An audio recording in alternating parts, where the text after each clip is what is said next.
Hello friends. एक औरत ने अपने 4 साल के बच्चे को तकिए से दबा के मार डाला, पर आखिर क्यों? Let's figure it out that why Suchita Seth killed his own son, presented by psycho tales. So इस इंसिडेंट की शुरुआत होती है जब 6 जनवरी को एक महिला गोवा के एक अपार्टमेंट में चेक इन करती है। चेक इन करते वक्त उस महिला के साथ उसका एक बेटा भी था जो कि 4 साल का था। बट वो महिला सिर्फ और सिर्फ 2 दिन के लिए वहां स्टे करती है और 2 दिन बाद ही वो चेकआउट करती है। बट इस बार उस महिला के पास सिर्फ और सिर्फ एक बड़ा सा बैग था, बट उसका लड़का उसके साथ नहीं था। होटल स्टाफ से वो जो महिला होती है वो बार बार अर्ज करती है कि उसे बेंगलुरु के लिए एक कैब चाहिए, और वो कैब वो करना चाहती थी होटल्स के थ्रू बुक।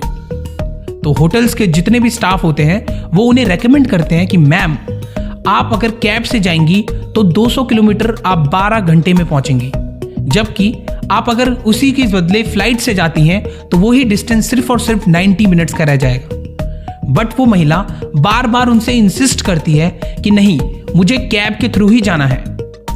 अब ऐसे में होटल स्टाफ के पास कोई और मौका नहीं था, कोई और उनके पास चारा नहीं था, तो वो लोग उनके लिए कैब बुला देते हैं। होटल स्टाफ की एक मेंबर उस महिला से पूछती है कि मैम, आपका बच्चा किधर है?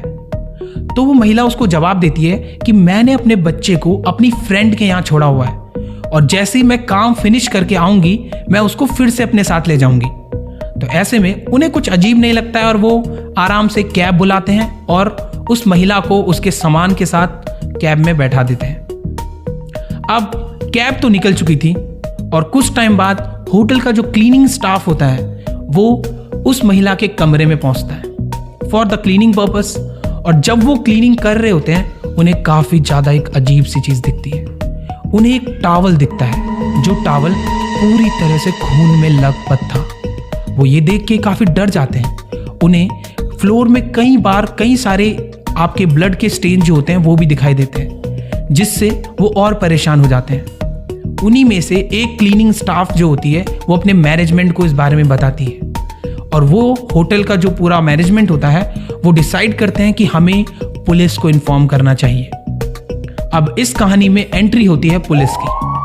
पुलिस उस अपार्टमेंट में पहुंचती है जहां पे उस महिला ने चेक इन और चेकआउट कर लिया था, और वो जैसे ही उसके रूम को देखते हैं तो उन्हें ऑब्वियसली वो ऑस्पिशियस जो भी चीज़ें थी वो सब देखने के लिए मिलती हैं, और वो इस बात को समझ जाते हैं कि कुछ ना कुछ तो यहाँ पे ज़रूर हुआ है। जब वो होटल के मैनेजमेंट से पूछते हैं कि इस कमरे में आखिर कौन रह रहा था और क्या पूरी डिटेल्स उनसे लेते हैं, तो होटल के मैनेजमेंट उन्हें बताते हैं यहाँ पे एक महिला और उसका एक बच्चा स्टे कर रहा था, और 6 जनवरी को उन्होंने यहाँ पे चेक इन किया था। पुलिस जब उनसे और पूछताछ करती है तो होटल के मैनेजमेंट के लोग उसे बताते हैं कि जिस वक्त वो चेकआउट कर रही थी महिला, उस टाइम उसके साथ उसका बच्चा नहीं था। और हमने जब उससे पूछा कि आपका बच्चा कहाँ है, तो उसने बताया कि वो उसके फ्रेंड के यहाँ है जो गोवा में ही रहती है। होटल के स्टाफ के थ्रू पुलिस ने उस महिला को कॉल किया जो इस वक्त कैब में बैठी थी। जैसे उस महिला ने फ़ोन उठाया तो उससे होटल के मैनेजमेंट ने पूछा कि आप बता सकती हैं कि आपका बच्चा जिसके पास आपने छोड़ा है उसका एड्रेस क्या है, for the inquiry purposes, not so serious. उन्होंने ये चीज़ उन्हें बोली, और उस महिला ने एक एड्रेस वहाँ के जो मैनेजमेंट था उसको बता दिया। अब जब उनके पास वो एड्रेस आया तो पुलिस ने बिना किसी देरी के छानबीन करनी चालू कर दी, बट उन्हें जो पता चला वो ये था कि वो एड्रेस गलत था। अब पुलिस का शक पूरी तरीके से उस महिला पे जा चुका था। पुलिस ने जब होटल की जो सीसीटीवी फुटेज होती है वो देखी तो उनको ये बात समझ में आ चुकी थी कि इस होटल में चेक इन करते वक्त तो उसके साथ उसका लड़का था, बट चेकआउट करते वक्त उसके पास एक बड़ा सा बैग ही था। लड़का उसका मिसिंग था।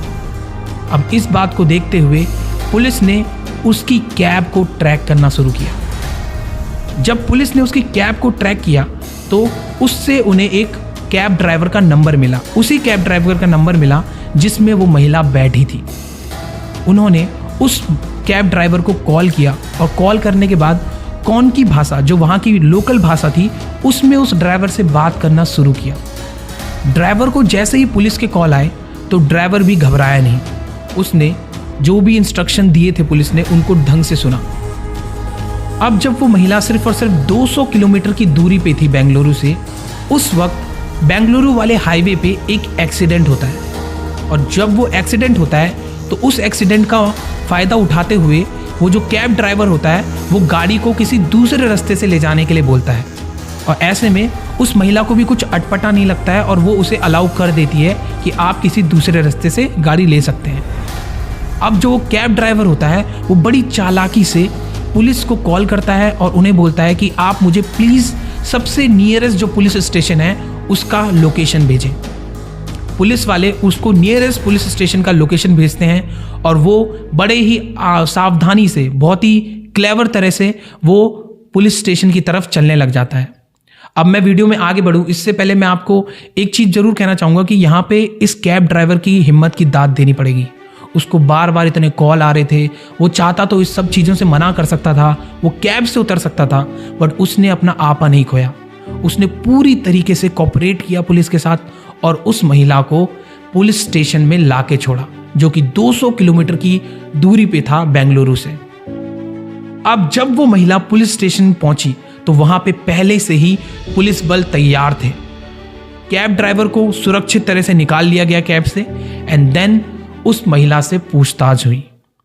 महिला का जो बैग था पीछे डिग्गी में, उस बैग को जब वो निकाल रहे थे तो उन्हें बहुत ही ऑस्पिशियस सा लगा कि वो जो बैग था वो कंपैरेटिवली काफ़ी ज़्यादा हैवी था और उसमें चीज़ें बहुत ज़्यादा ठूस ठूस के भरी हुई थी। बैग खोलने पे उन्हें पहले तो कपड़े ही दिखते हैं और कुछ पर्टिकुलर सामान दिखता है जो घर का ही सामान होता है बेसिकली, तो उन्हें वैसा तो कुछ नहीं लगा। बट जैसे ही बैग को थोड़ा और खोला गया तो वहाँ पे एक 4 साल के बच्चे की डेड बॉडी पड़ी हुई थी। जैसे ही उस बच्चे की डेड बॉडी बरामद हुई तो उसको पोस्टमार्टम के लिए भेज दिया गया। पोस्टमार्टम की रिपोर्ट से एक बात सामने आई कि उस बच्चे को किसी भी तरह से बाहर से कोई खरोच या इस तरह की कोई भी चीज़ नहीं हुई थी। उस बच्चे का जो मृत्यु हुई थी, जो उसकी मौत हुई थी, उसका कारण था सांस प्रॉपर ना ले पाना। वो बच्चा अच्छे से सांस नहीं ले पा रहा था और उसके जो चेहरे थे उस पे किसी चीज़ से दबने का काफ़ी ज़्यादा निशान पाए गए थे। तो वो जो वहाँ के जो फॉरेंसिक थे उन्होंने ये बताया कि हो सकता है कि इस बच्चे को पिलो से दबा के मारा गया। और इतना ही नहीं, उसके जो फेफड़े थे वो काफ़ी ज़्यादा फूल चुके थे क्योंकि ऑक्सीजन का उसमें जो लेवल था वो काफ़ी कम हो चुका था। अब उस लड़के को जो और एग्जामिन किया गया तो यहाँ पे ये बात भी हमें पता चलती है कि वो जो बच्चा था उसको काफ़ी ज़्यादा heavy dose of cough syrup दिया गया था। एक नहीं, कम से कम 2 बोतल कम से कम उसको पिलाई गई थी। तो अब ये सब बातें जब जानी पुलिस ने तो उन्होंने सीधा उस महिला के बारे में तहकीकात करना शुरू किया। पहले तो पुलिस को यही शक था कि आखिर एक माँ अपने बच्चे को मारेगी क्यों।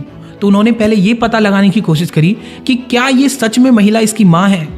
तो जब तहकीकात हुई तो उस महिला की पहचान होती है सुचिता सेठ, जो कि एक बहुत ही वेल नोन डेटा साइंटिस्ट थी।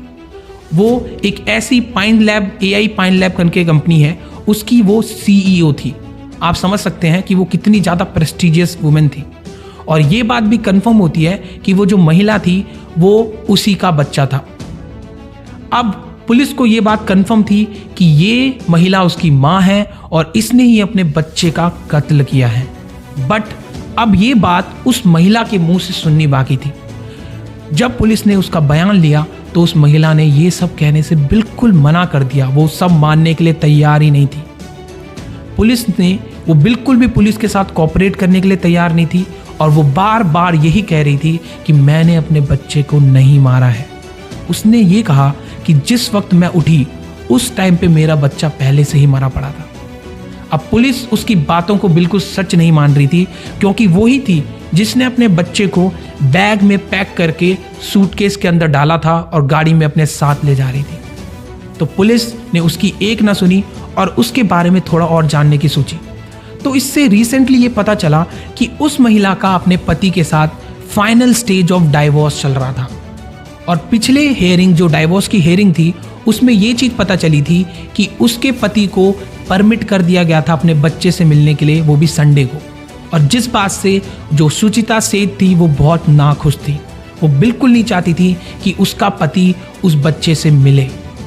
और इस सब के पीछे का कारण पुलिस ने यही बताया कि वो अपने पति को मिलने नहीं देना चाहती थी उस बच्चे से, इसलिए उसने खुद उस बच्चे को मार डाला। जब फॉरेंसिक की टीम ने थोड़ी और तहकीकात करी तो उनको ये भी पता चला कि बच्चे को मारने के बाद उस महिला ने अपनी जान लेने की कोशिश भी करी थी। और ये बात का पता तब चलता है जब उस महिला के हाथ पे थोड़े खून के निशान थे और जो टॉवल पे जो खून मिला था वो उस महिला के हाथ से निकला हुआ ही खून था। तो इस बात से ये तो था कि वो महिला गिल्ट में थी अपने बच्चे को मारने के लिए और वो खुद को भी मारना चाहती थी। बट अभी भी इस वक्त तक भी वो महिला ये मानने के लिए तैयार नहीं है कि उसने ही अपने बच्चे का कत्ल किया है। ये केस एक बहुत ही हैवानियत से भरा हुआ केस है, क्योंकि इसमें एक माँ ने अपने 4 साल के बच्चे को, जो ढंग से कुछ कर भी नहीं सकता था, उसके साथ ये सब किया और उसको मौत के घाट उतार दिया। इस बात से आज पूरा का पूरा देश हिला पड़ा है और इस चीज़ के लिए प्रोटेस्ट हो रहे हैं through out the Karnataka and Goa including Delhi also. तो गाइज़, आपको कैसा लगा ये केस हमें कमेंट सेक्शन में आप बता सकते हैं। बाकी आपको हमारी वीडियोस कैसी लग रही हैं इसके बारे में भी हमें सजेशन दें। अगर आप कोई पर्टिकुलर केस चाहते हैं जिसके बारे में हम आपको एक्सप्लेन करें तो वो भी आप हमें कमेंट सेक्शन में बता सकते हैं। बाकी मिलते हैं अगली वीडियो में, अगली केस डॉक्यूमेंट्री में। तब तक के लिए बाय बाय।